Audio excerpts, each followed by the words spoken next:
Hello বন্ধুরা, সবাই কেমন আছেন? 2016 সালে মুক্তি পাওয়া মুভি লায়ন। মুভির ডিরেক্টর হলেন গাথ ডেভিস।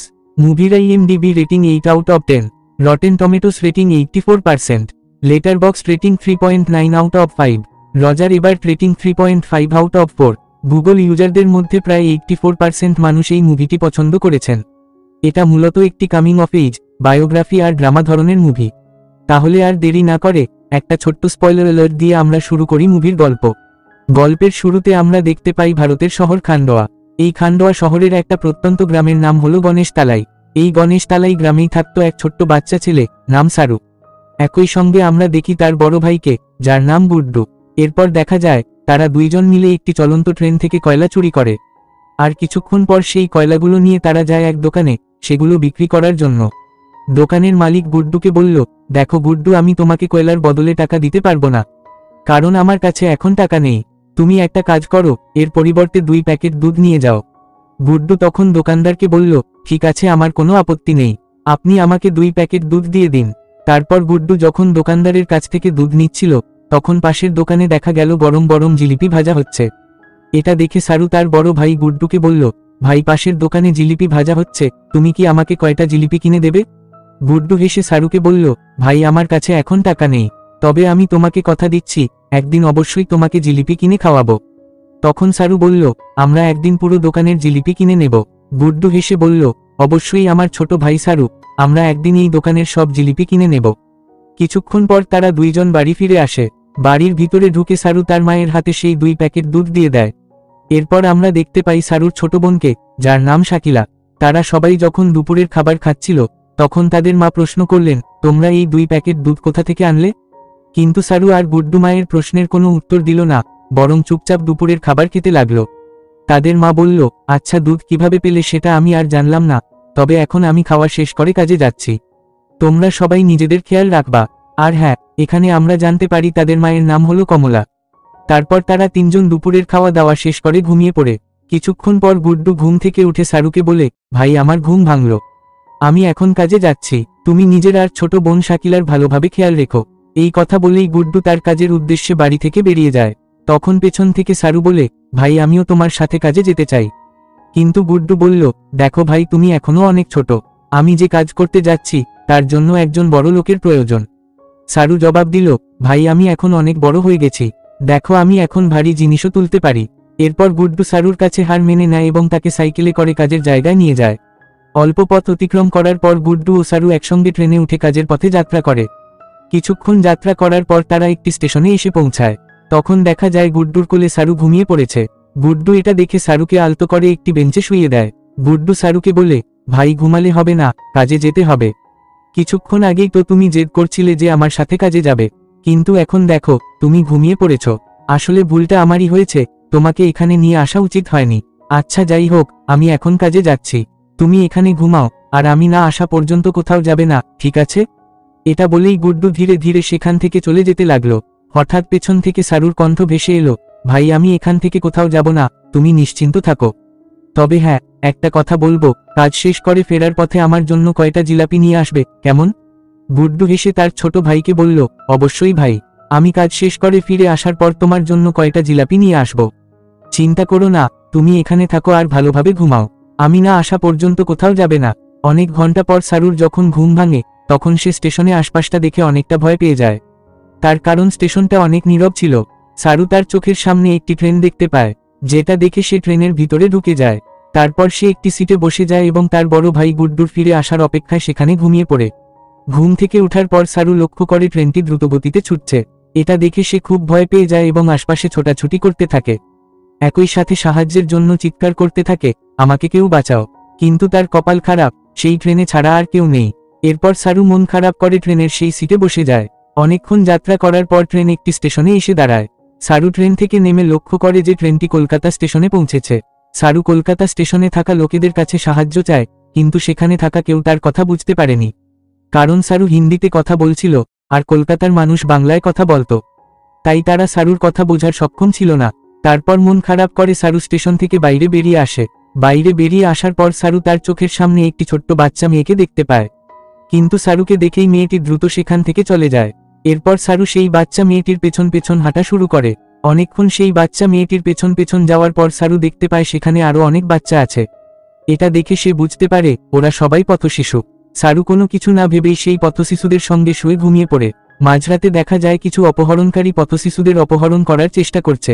সারু এটা দেখে তাদের হাত থেকে নিজেকে মুক্ত করে দ্রুত সেখান থেকে পালিয়ে যায়। অপহরণকারীদের হাত থেকে নিজেকে রক্ষা করে সারু কলকাতার হাওড়া ব্রিজের কাছে একটি মন্দিরে আশ্রয় নেয়। কয়েকদিন পর সারু একটি রেললাইনের উপর হাঁটছিল। সে যখন হাঁটছিল তখন তার চোখের সামনে নূর নামের এক ভদ্রমহিলা এসে দাঁড়ায়। নূর হিন্দি ভাষায় কথা বলতে জানত। এটা বুঝতে পেরে সারু তার কাছে সাহায্য চায়। নূর তার সব কথা শোনার পর তিনি সারুকে তার বাড়িতে নিয়ে যান, তাকে ভালো খাবার দেন এবং সুন্দরভাবে যত্ন নিয়ে রাখেন। রাতে ঘুমানোর সময় নূর সারুকে বলল, আগামীকাল এক ভদ্রলোক আমার বাড়িতে আসবে।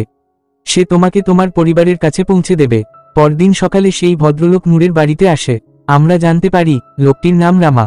সারুকে দেখে তিনি নূরকে বলল, আমি রাতে এসে সারুকে নিয়ে যাব। সারুর মনে নূর আর রামার ওপর একটু সন্দেহ জাগে, তাই সুযোগ বুঝে সারু সেখান থেকে পালিয়ে যায়। তারপর সারু একটি জায়গায় এসে কলকাতার হাওড়া ব্রিজের দিকে তাকায় এবং ভাবতে থাকে কিভাবে এই সমস্যার থেকে বেরিয়ে আসবে। এভাবেই চিন্তা করতে করতে সে কলকাতা শহরে আরও কয়েকদিন কাটিয়ে ফেলে। একদিন সারু রাস্তায় একটি জায়গায় বসেছিল। তার চোখের সামনে একটি রেস্টুরেন্ট ছিল, আর সেই রেস্টুরেন্টের ভেতরে একজন যুবক খাবার খাচ্ছিল। ওটা দেখে সারু তাকে অনুকরণ করতে শুরু করে। রেস্টুরেন্টের ভেতর থেকে সেই যুবকটি সারুকে লক্ষ্য করে। এরপর সেই যুবক সারুর কাছে গিয়ে বুঝতে পারে সারু আসলে হারিয়ে গেছে। এটা বুঝতে পেরেই সেই যুবক সরাসরি সারুকে নিয়ে কলকাতার থানায় যায় এবং দায়িত্বরত পুলিশ কর্মকর্তাকে সারুর সব ঘটনা খুলে বলে। পুলিশ কর্মকর্তা সব শুনে সারুর বিষয়ে পদক্ষেপ নিতে শুরু করেন। তারপর সারুকে একটি অনাথ আশ্রমে পাঠানো হয়, যেখানে তার খাবার এবং অন্যান্য সুযোগ সুবিধার ব্যবস্থা করা হয়। আর এভাবেই দেখতে দেখতে সারু সেখানে কয়েকদিন কাটিয়ে ফেলে। একদিন সেই অনাথ আশ্রমে মিসেস সুর নামের একজন ভদ্রমহিলা আসেন সারুর সঙ্গে দেখা করতে। কিছুক্ষণ পর সারু মিসেস সুরের সঙ্গে দেখা করে। মিসেস সুর সারুকে দেখে বলল, আমি তোমার বিষয়ে সবকিছুই জানি, তবে আমি তোমাকে একটি কথা বলতে চাই। আমি তোমার পরিবারের অনেক খোঁজ করেছি, কিন্তু কোনো খোঁজ পাইনি। তাই তোমার জন্য ভালো হবে যদি তুমি তোমার পুরানো পরিবারের কথা ভুলে যাও এবং একটি নতুন পরিবারের কথা ভাবো। আমি অস্ট্রেলিয়ার একজন দম্পতির সঙ্গে কথা বলেছি। তাদের কোনো সন্তান নেই এবং তারা সিদ্ধান্ত নিয়েছে একটি বাচ্চা দত্তক নেবে। আর সেই দম্পতি তোমাকেই বেছে নিয়েছে। সারু এই কথা শোনার পর মিসেস সুরকে বিদায় জানিয়ে যখন চলে যাচ্ছিল, তখন পেছনে ঘুরে আবার জিজ্ঞেস করে, আপনি কি সত্যিই আমার পরিবারের খোঁজ করেছিলেন? মিসেস সুর এই কথা শুনে সারুকে বলল, আমি তোমাকে আগেও বলেছি, আর এখনও বলছি, আমি অনেক চেষ্টা করেছি, কিন্তু তোমার পরিবারের কোনো খোঁজ পাইনি। এরপর শর্মিনা নামের একজন ভদ্রমহিলা সারুকে প্লেনে করে অস্ট্রেলিয়ায় সেই দম্পতির কাছে নিয়ে যান। অনেকক্ষণ যাত্রা করার পর সারু অস্ট্রেলিয়ায় পৌঁছে সেই দম্পতির বাড়িতে। এই দম্পতিদের নাম মিস্টার ব্রিয়ারলি এবং মিসেস ব্রিয়ারলি। সারু এই নতুন পরিবারের সঙ্গে থাকার কারণে তার পুরানো পরিবারের কথা পুরোপুরি ভুলে যায়। কয়েকদিন পর মিস্টার ব্রিয়ারলি এবং মিসেস ব্রিয়ারলি ভারত থেকে আরেকটি বাচ্চা দত্তক নেন, যার নাম মন্তোষ।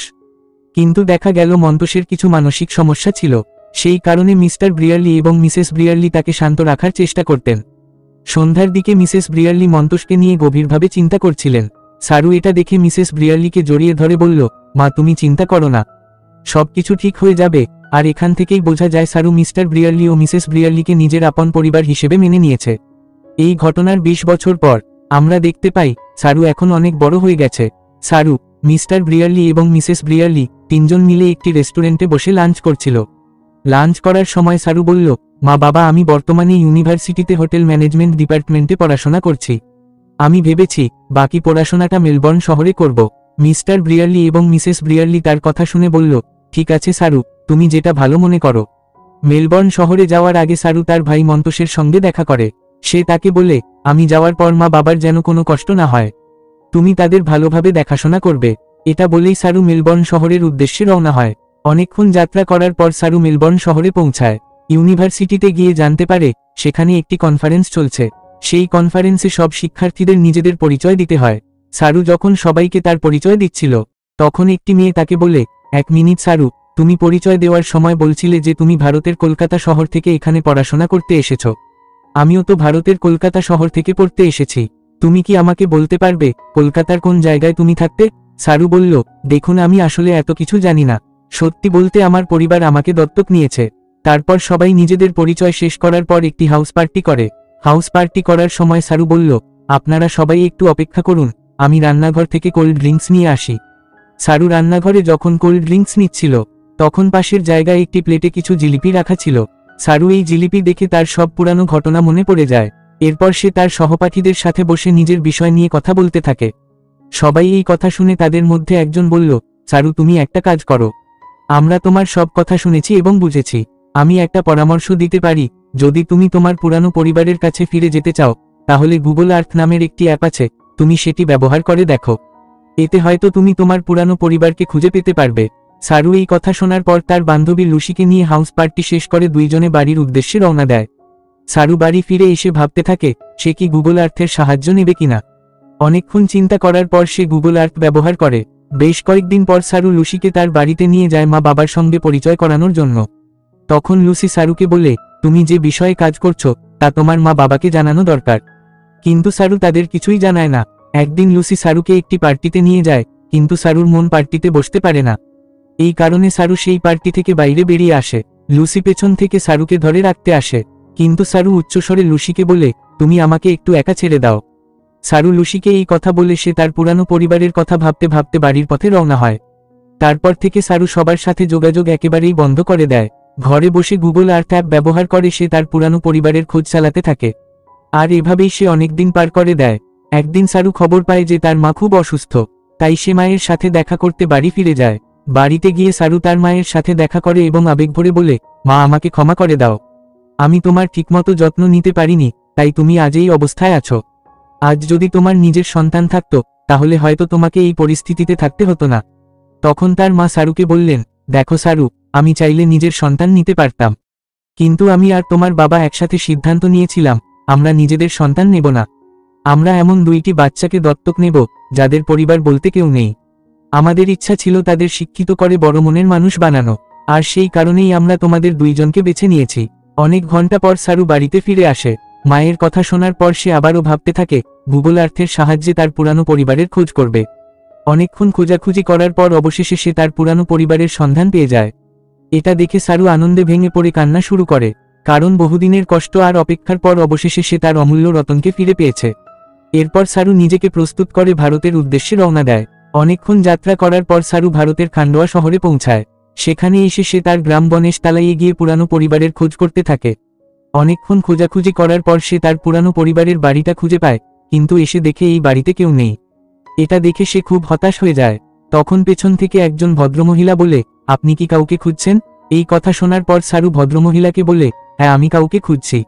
আচ্ছা আমি কি জানতে পারি এই বাড়িতে যারা থাকতো তারা এখন বর্তমানে কোথায়? কিন্তু সেই ভদ্রমহিলা সারুকে কোনোভাবে সাহায্য করতে পারেন না। ঠিক সেই মুহূর্তে একজন ভদ্রলোক চলে আসে। ভদ্রলোক তাকে জিজ্ঞেস করে, এই যে ভাই, আপনি কি কাউকে খুঁজছেন? তখন সারু সেই ভদ্রলোককে তার পুরো ঘটনা খুলে বলে। পুরো ঘটনাটি শোনার পর সেই ভদ্রলোক সারুকে বলল, আপনি এখানে অপেক্ষা করুন, আমি কিছুক্ষণের মধ্যে আসছি। ভদ্রলোকের কথা শুনে সারু সেখানে অপেক্ষা করে। অনেকক্ষণ অপেক্ষা করার পর সেই ভদ্রলোক সারুর কাছে ফিরে আসে। সে সারুকে বলল, আপনি আমার পেছন পেছন আসুন। তারপর সারু ভদ্রলোকের কথা মতো তার পেছন পেছন যেতে থাকে। কিছুটা দূর যাওয়ার পর সে দেখতে পায় তার মা আস্তে আস্তে তার দিকে হেঁটে আসছে। এটা দেখে সারু তার মাকে জড়িয়ে ধরে কাঁদতে থাকে এবং বলে, ভগবানের অশেষ কৃপা, আজ বহু বছর পর তোমাদেরকে ফিরে পেলাম। সারু দেখতে পায় তার মায়ের পাশেই তার ছোট বোন শাকিলা। তাকেও দেখে সে খুব খুশি হয়। এরপর সে তার মাকে জিজ্ঞেস করে, মা আমার বড় ভাই গুড্ডু কোথায়? তখন তার মা তাকে বলল, তোর বড় ভাই গুড্ডু আর এই পৃথিবীতে নেই। তুই যেদিন হারিয়ে গিয়েছিলি তার পরের দিন তোর বড় ভাইয়ের লাশ পাওয়া যায়। পুলিশ বলেছিল তোর বড় ভাই ট্রেনে চাপা পড়ে মারা গেছে। সারু এই খবরটি শোনার পর তার পা থেকে যেন মাটি সরে যায়, সে কান্নায় ভেঙে পড়ে। তখন তার মা তাকে জড়িয়ে ধরে বললেন, কান্না করো না সারু, কান্না করো না। যা হয়ে গেছে আমরা তা আর পরিবর্তন করতে পারবো না। যে মানুষ একবার চলে গেছে তাকে আর কোনোদিন ফিরে পাওয়া যায় না। তার চেয়ে ভালো হবে যদি আমরা নতুন করে নিজেদের জীবন শুরু করি। এখন আমার বড় ছেলে নাই তো কি হয়েছে, আমার ছোট ছেলে ঘরে ফিরে এসেছে, এটাই আমার জন্য সবচেয়ে বড় বিষয়। তারপর সারু অস্ট্রেলিয়াতে মিস্টার ব্রিয়ারলি ও মিসেস ব্রিয়ারলিকে ফোন করে সব ঘটনা জানায়। পুরো খবর শোনার পর তারা ভীষণ খুশি হয়।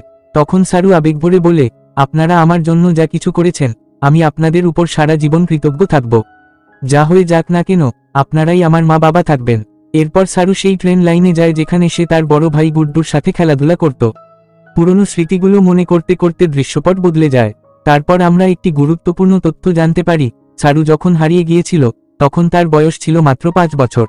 আরেকটি তথ্য হলো, সারু তার নামটা আসলে ভুল উচ্চারণ করত। তার প্রকৃত নাম ছিল সেরু, আর সেরুর অর্থ হলো লায়ন, মানে সিংহ। সবশেষে আমরা সারুর একটি আসল ছবি দেখতে পাই এবং এখানেই এসে মুভির গল্পটি শেষ হয়ে যায়। Thank you for watching. ভিডিওটি যদি ভালো লেগে থাকে তাহলে একটি লাইক করে দিন, বন্ধুদের কাছে শেয়ার করুন, কমেন্ট করে আপনার মতামত জানান। পুরো মুভিটি দেখতে চান তাহলে আমার টেলিগ্রাম চ্যানেলে জয়েন করুন, ডিসক্রিপশনে লিংক দেওয়া আছে, সেখান থেকে দেখে আসতে পারেন। আপনি যদি চ্যানেলে নতুন হন তাহলে সাবস্ক্রাইব করুন, পাশে থাকা বেল আইকন চাপুন এবং অল বাটনে ক্লিক করুন, তাহলেই নতুন ভিডিওর নোটিফিকেশন পাবেন। তো আজকের ভিডিও এখানেই শেষ করলাম। আপনারা সবাই ভালো এবং সুস্থ থাকবেন। আবার দেখা হবে পরবর্তী নতুন ভিডিওতে।